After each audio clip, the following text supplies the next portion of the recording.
Hello, and welcome to another episode of Ask a Pianist. My name is Andrew Ahrens, and today we'll be looking at an issue which is tied to a rather specific area of piano performance. There are several indisputable styles of performance practice which are used to varying degrees of success by pianists, all determined by the composer they are playing. For instance, a pianist may be predisposed to using a very transparent and delicate sound quality when playing Satie, whereas the same pianist may choose to use a rather dense and weighty sound quality when playing Brahms. Similarly, a pianist may choose to perform Bach in a rather rigid or nearly metronomic way, whereas they may allow significant use of rubato when playing Debussy. The reason for these choices can come from the performance practice, from the texture and compositional makeup of the piece of music, and of course from specific cultural traditions or influences. One element of performance that can give us trouble is the concept of indulgence, or exaggeration of an effect in the music intended to draw out an emotional response from an audience. In this episode, I'd like to focus on Rachmaninoff, because his music, for better or worse, contains this element to a very high degree. What precisely am I talking about? After all, styles of performance vary from composer to composer, pianist to pianist, which makes generalizations seem either unfounded or simply unsupportable. It's a tough subject, so I'll start from the ground up. One of the most important elements that influences how style is communicated to an audience, aside from the musical material itself, is how we as pianists move a phrase with respect to the internal rhythmic construction. I'll start here with a rather small and extreme example.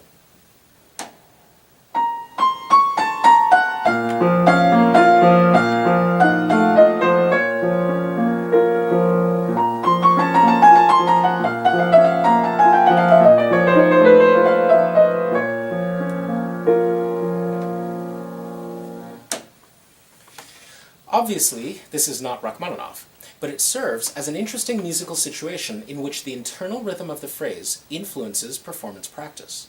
The first statement of this nocturne can be played in a rhythmically regular way, and still maintain some semblance of communication.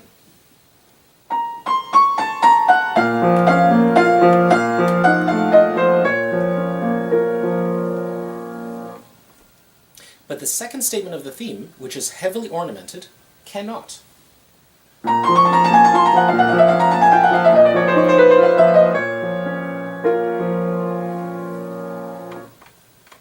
In order for the second statement to work, Chopin forces us to take time when we have faster note values, in order for everything to be heard.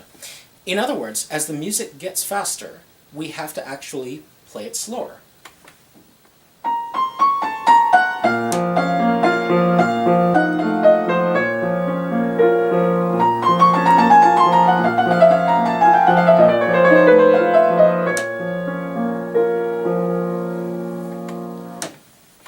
This doesn't only affect the fast note values.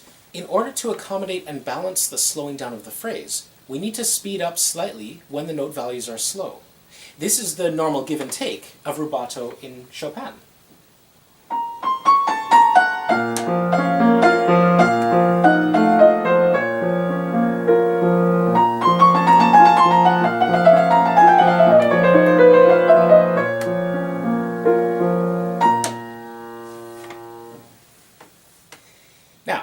Why is this important? In many ways, we learn as pianists to play styles based on imitating what we think sounds good from other artists. We listen to our teachers, we listen to our favorite recordings, and we decide what our interpretation will sound like by putting together a kind of a la carte interpretation. Within this decision lies the balance we weigh between what feels right and what we think is right intellectually. When it comes to taking time in pieces in order to accentuate or exaggerate musical effects, a great deal of the influences which affect our decision-making process come from physically playing, and experimenting through playing to decide what works. In this way, we only question how much time to take in certain places, not why we're taking time at all. In Chopin, we don't question why we play using rubato. We simply question when to use it and how much. But in Chopin's music, the figurations and ornamentations within the phrase cannot be played strictly in time. which would support the argument that the elements of taking time and using rubato are inextricably linked to the physical plane of the work, not to be seen as add-ons or affectations that are solely within the realm of personal style. This is important to note. Chopin's music cannot function without the use of rubato. It's built in. Now, what does this have to do with Rachmaninoff? Well, let's consider his D major Prelude and how the melody is constructed.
Now, before we consider taking time or not taking time, it's important to first take stock of the articulation markings which Rachmaninoff leaves us with in the score.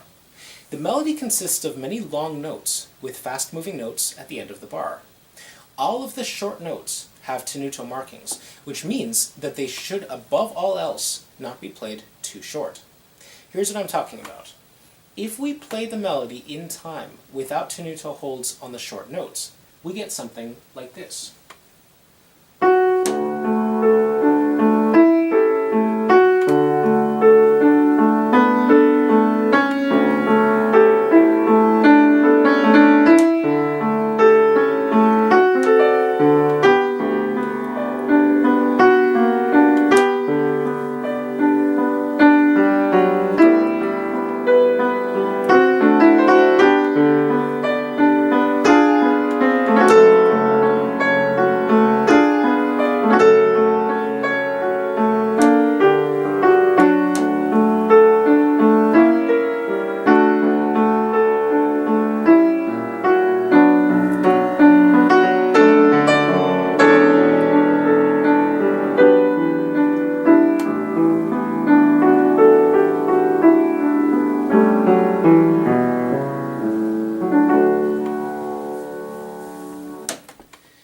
With the tenuto markings, Rachmaninoff tells us specifically to avoid treating these fast notes as appendages or lead-ups to the next bar. The fast notes have weight unto themselves, and by extension, we could say that these small notes have meaning. If I were to exaggerate this effect, then we'd get something like this.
Now, this is an interesting case because it gives us a concrete example in Rachmaninoff's writing, where the playing style is actually evident in the score.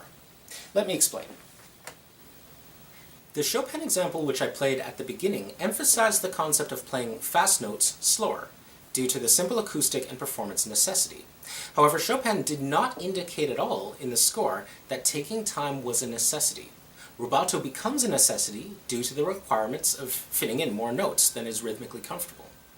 In Rachmaninoff, there's no technical need to play the faster notes slower. It's a purely expressive request by the composer. But this brings up a very interesting problem. We all have boundaries as musicians in terms of our own idea or concept of musical taste. Within this interpretational judgment, we tend to play within extremes. Going outside these extremes would constitute playing without taste, or playing in a tasteless or provocative manner. Considering that the Rachmaninoff example is not defined or limited by technical necessity, but is entirely open to interpretation as to how much we should hold these notes, and consequently how much we should enjoy these notes, how do we decide what is tasteful and what isn't? Furthermore, are there any other considerations we should have when we're deciding how much time to take? This problem is a rather complex one, and in fact it connects very closely with a common criticism of Rachmaninoff's music. Consider the melody, the harmony, and where the dissonances seem to occur. In terms of construction, Rachmaninoff has a rhythmic pattern in which the first two beats of the bar maintain a single harmony, and then he uses the last beat to change and lead to the next bar.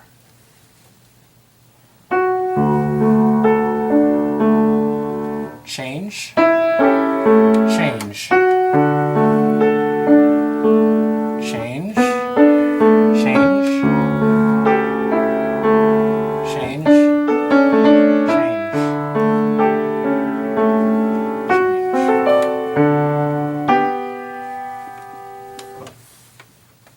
This is not an unusual pattern for Rachmaninoff. He tends to use the last beats of bars quite often as an area to change harmony and lead to the next bar. He does precisely the same thing in the slow movement of his second sonata.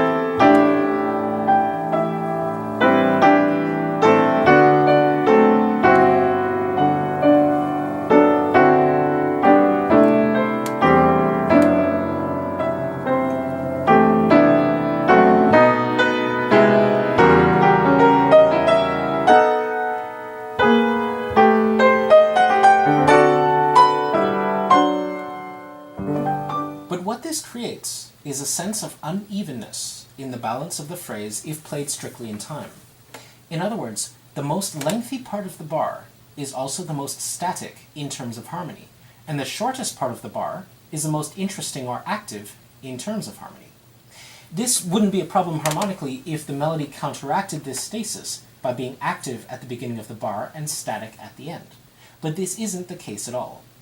Rachmaninoff allows his melody to follow the static, active pattern of the harmony, so that when the harmony is held, the melody is held too.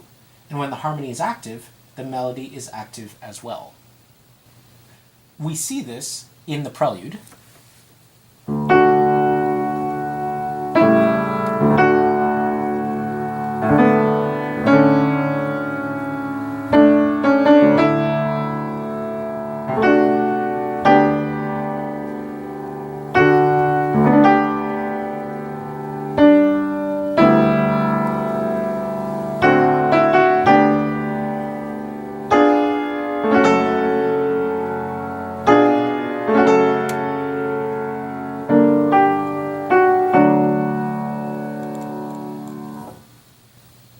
We also see this in the sonata.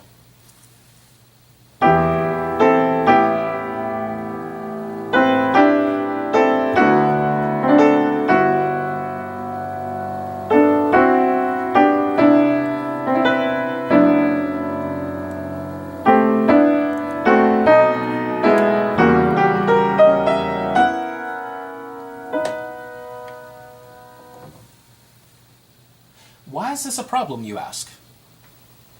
Well, before I go any further, I'd like to point out an important aspect of late Romantic music and how we can approach the performance of it.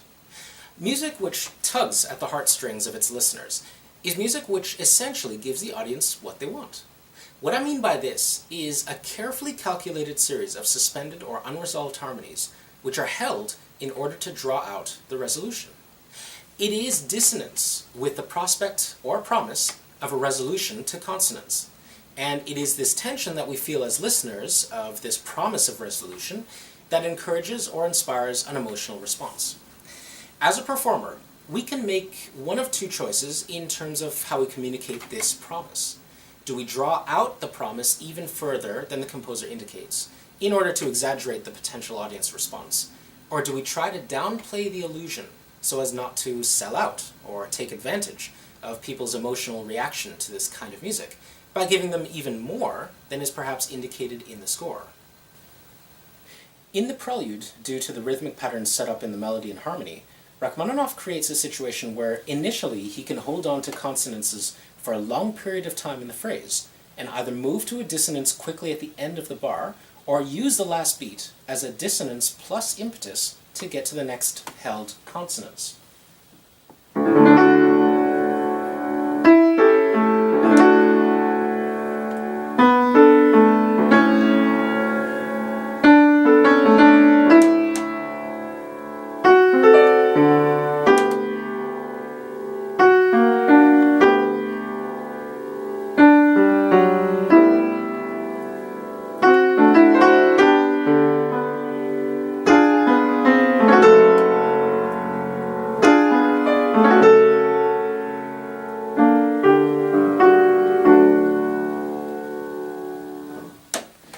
This pattern sets up an expectation by the audience, which means that when Rachmaninoff reverses this situation, putting a dissonant chord instead of consonant on the long parts of the bar, it immediately evokes an emotional response.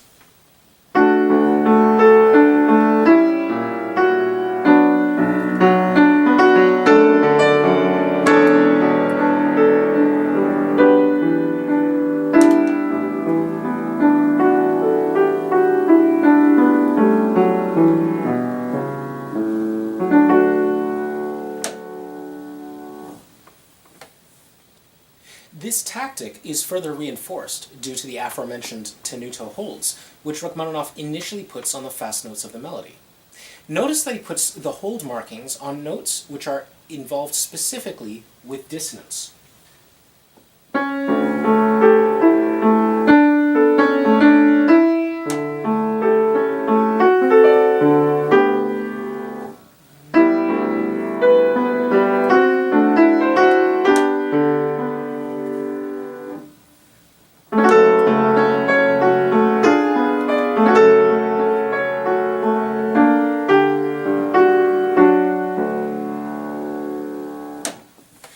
He gets rid of these fast notes when he reverses the dissonance-consonance pattern.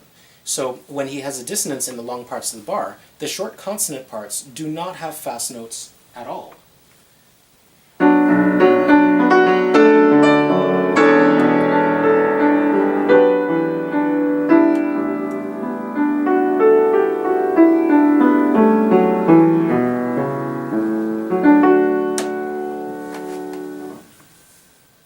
What does this mean?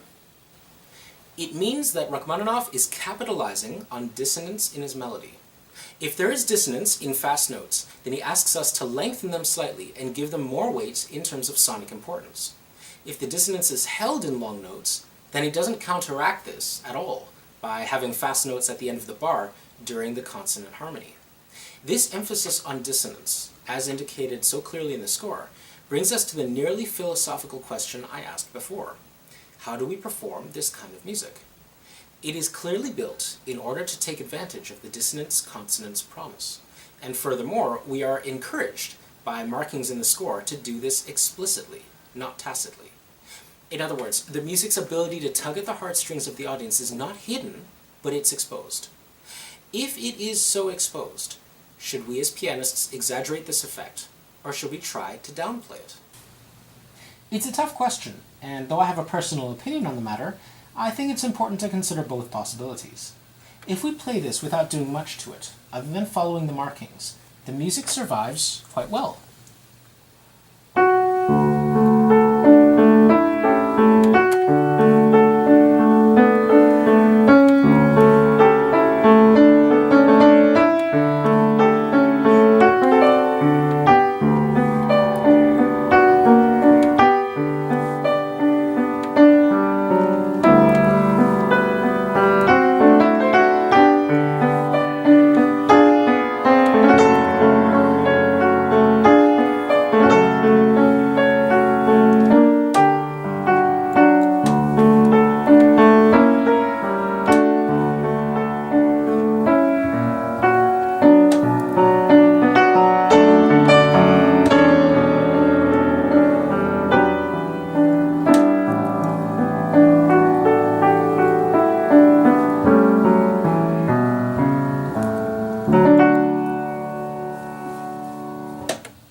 If we exaggerate the musical situations of dissonance, then we get something which could be called hyper-romanticized.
The interesting point to me about this kind of music is that it does not fall apart if we exaggerate the effects to an extreme degree.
We can pull it apart and make it a kind of focus of the moment rather than focus of the structure, and the music still functions. But I think this is where much of the criticism of Rachmaninoff's music comes from, that he writes music which is intended specifically to exaggerate the dissonance promise, and anything that we add as pianists to that composition in terms of exaggeration or emphasis creates something that is potentially hyper-romanticized. Even if done subtly, it still comes across as this. So once again, we're left with the question of what to do about it. The matter gets far worse when we have a situation like we do in the sonata. The main theme is in fact built as the reversal that we previously talked about in the Prelude. The main lengthy part of the bar is saturated with dissonance, with only a short consonant moment at the end of the bar serving as a transition to the next.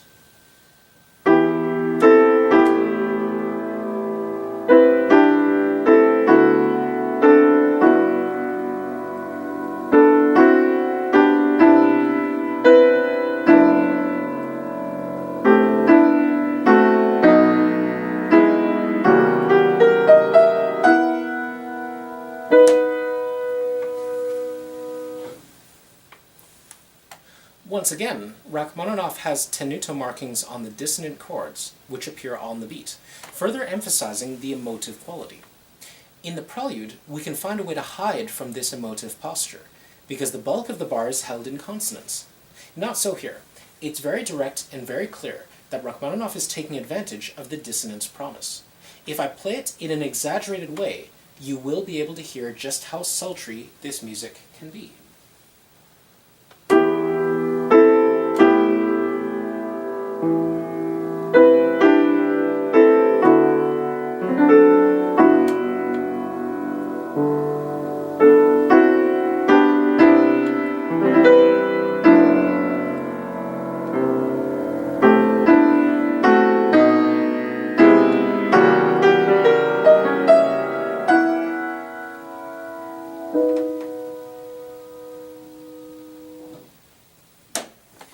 He does give us some release from this, however.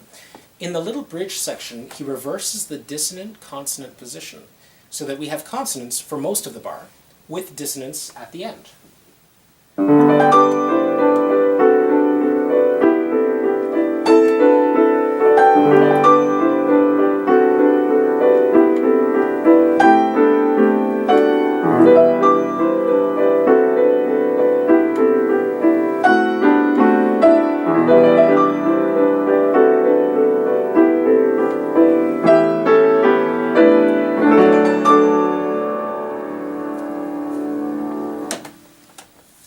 Like the Prelude, we're again forced into taking time during the dissonance due to the articulation markings as well as the arpeggiated chords which ornament the first beat of every bar.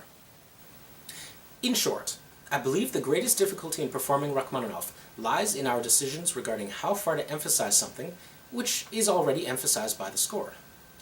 Rachmaninoff clearly knows what elements of his melody and harmony are emotive, and how to emphasize these through rhythm and articulation. If we emphasize something that is already emphasized, then we run a terrible risk of creating music that sounds like it's going overboard in terms of emotional expression. This is where the concept of indulgence comes in, because an excess of expression, particularly in art music of this time period, can be interpreted by an audience as personal indulgence on the part of the instrumentalist. That a pianist would exaggerate harmonies or figurations, not for the musical value, but because they simply feel like it. Furthermore, the excess of emotive communication comes at a rather high cost. It fractures the structure and turns the music into a series of separate beautiful or emotive moments, rather than musical parts of a greater whole. Under normal circumstances, no pianist would go that far, because the piece would inform them of this very danger. But with Rachmaninoff, the danger is minimized because his structure is either very simple or very segmented to begin with. In the Prelude, the structure consists of 3 statements of the main theme, with a little bridge between the second and final statement, and a coda at the end. I can pull apart the first statement of the main theme, and the second statement will still function with no consequence.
Similarly, in the bridge I can take as much time in excess as I want, and it's not going to change the perception of the return to the theme for the final statement.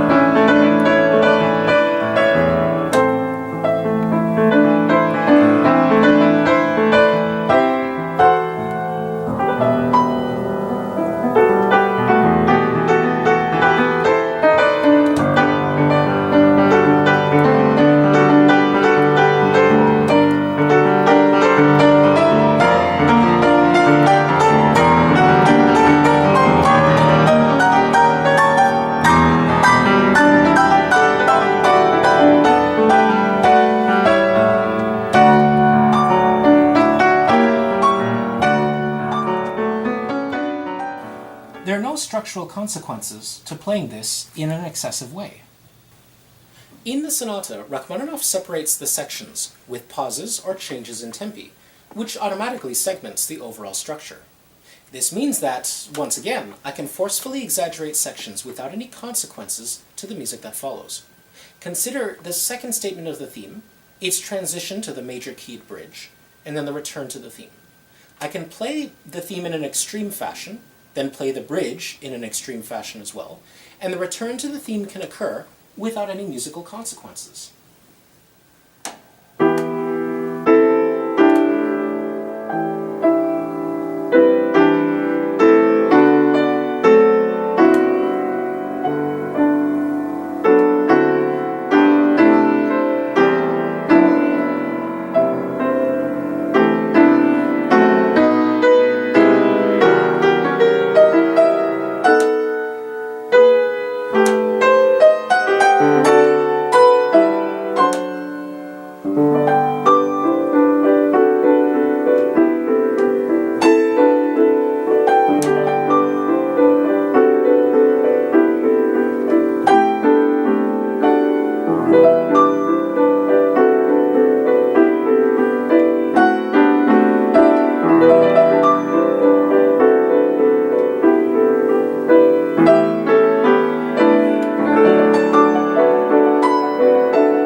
Even within the theme itself, it's possible to linger on certain harmonies for forever, as long as we get out of it afterwards.